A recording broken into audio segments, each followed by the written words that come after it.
Hi everybody, thanks for stopping by for another edition of Vlogmas.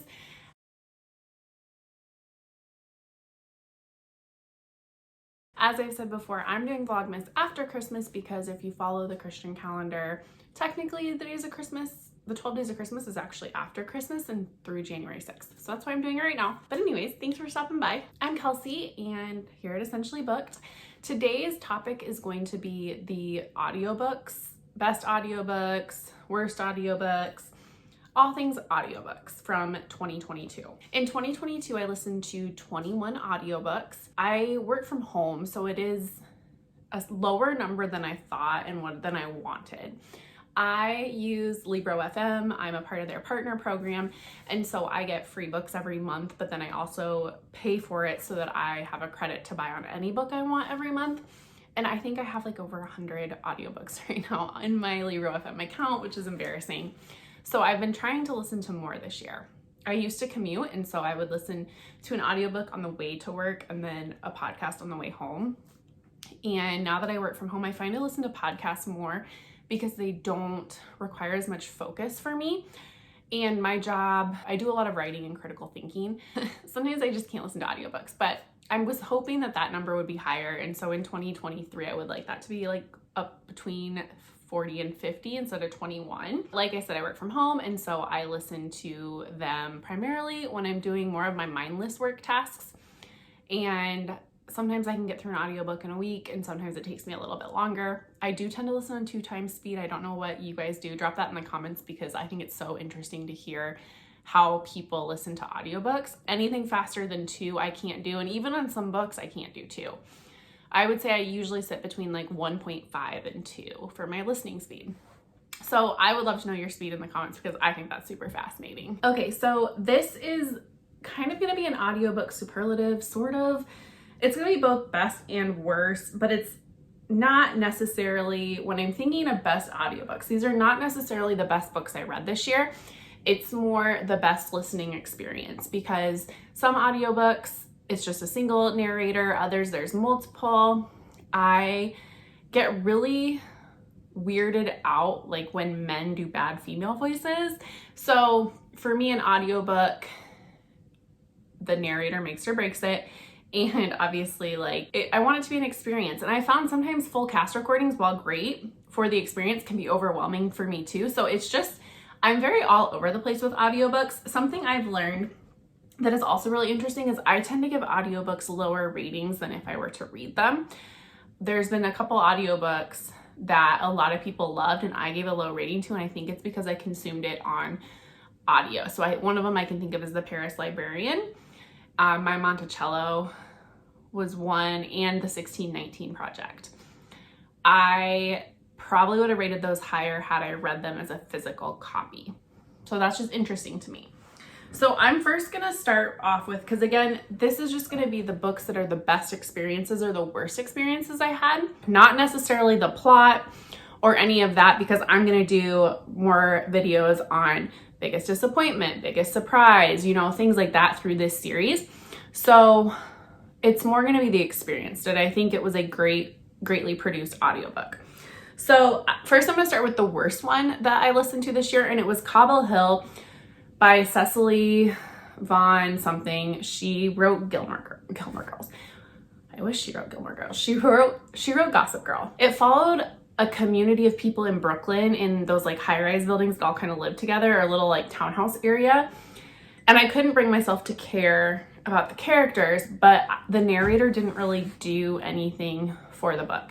It was narrated by a man, and as I said earlier, I struggle sometimes when men do female voices because it feels patronizing, sometimes not well done.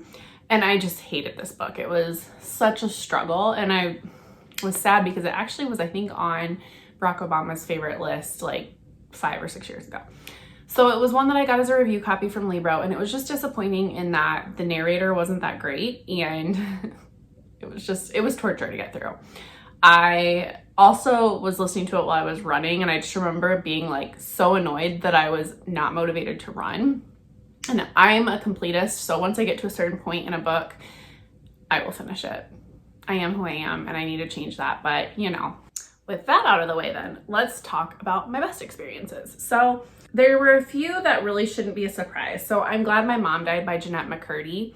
For her to narrate that book on her own life, which it obviously makes sense why she was picked, why she chose to narrate it, but that was a really dark and hard book. And I think she just added so much to it by narrating, and it was a very good experience. It was also really short, so if you're looking for just a kind of a quick audiobook to listen to, beware of triggers, but know that the experience is really good. Jeanette does a really nice job narrating her life, obviously. And there's parts where I don't know how she didn't break down crying. I don't know how she shared some of those things with like the grace and the poise that she did. It was a phenomenal experience. So that would be one of the obvious ones. Another one that I listened to was Crying in H Mart. And again, same thing, like how Michelle Zauner narrated the toughest moments in her life. And you can tell in that one that she very much got emotional with her mother. Both books are about mothers, so that's interesting.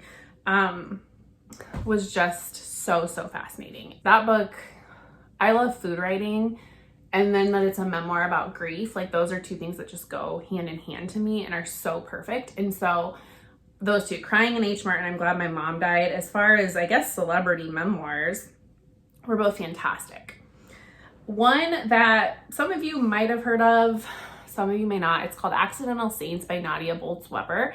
And she's a pastor who swears and cusses and drinks and is not what you think of when you think of a pastor. Her book, Accidental Saints, is just, they're almost like singular essays talking about faith and being untraditional and looking for like God in the margins and things like that. So well done on audio. I could have read it, but I think listening to it on audio was great because she's so witty and so funny.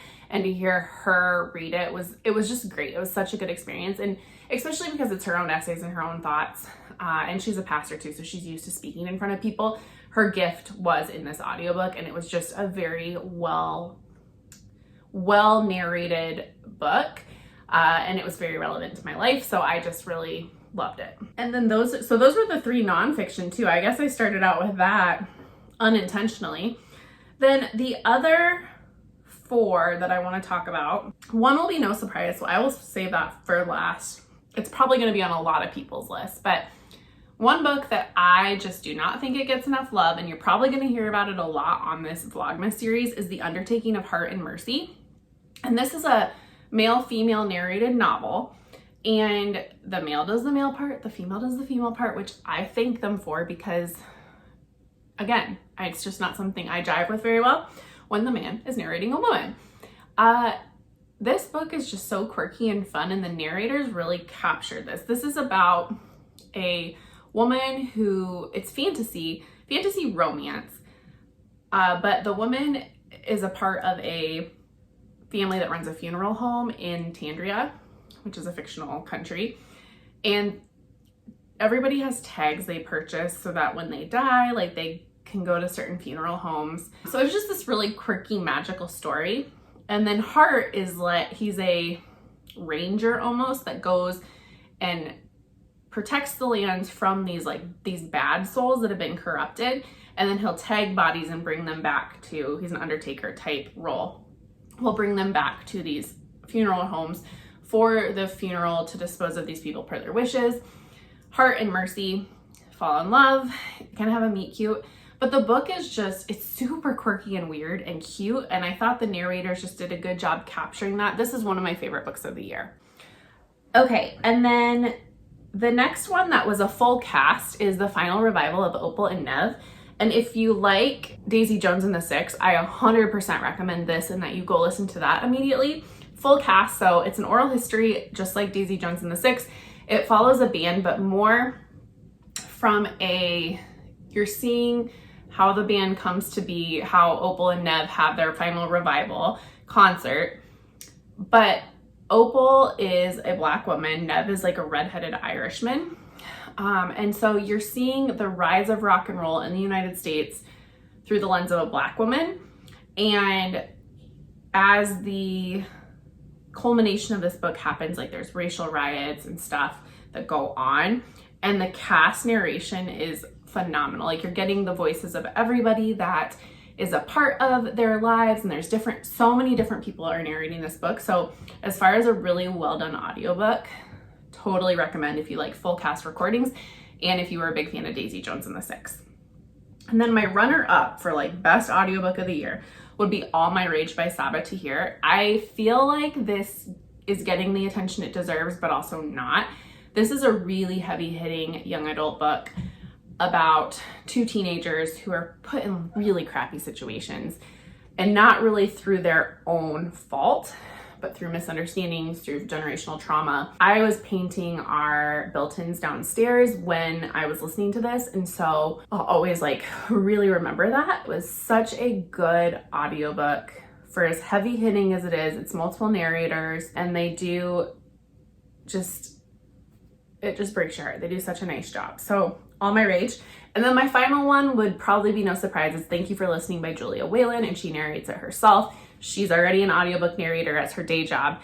So her narrating this seemed like a perfect fit. And I also thought it was funny that in the fact that she is an audiobook narrator in real life, she wrote a lot of like inner workings of the audiobook industry, which was super fascinating. But something that I will always remember is she kind of makes a jab at people who listen to audiobooks on 2x speed, which I think most people I talk to do that, because that's not how the performance was intended. Because the performance is intended, however, the narrator narrates. And I just thought that was hilarious because we all do it.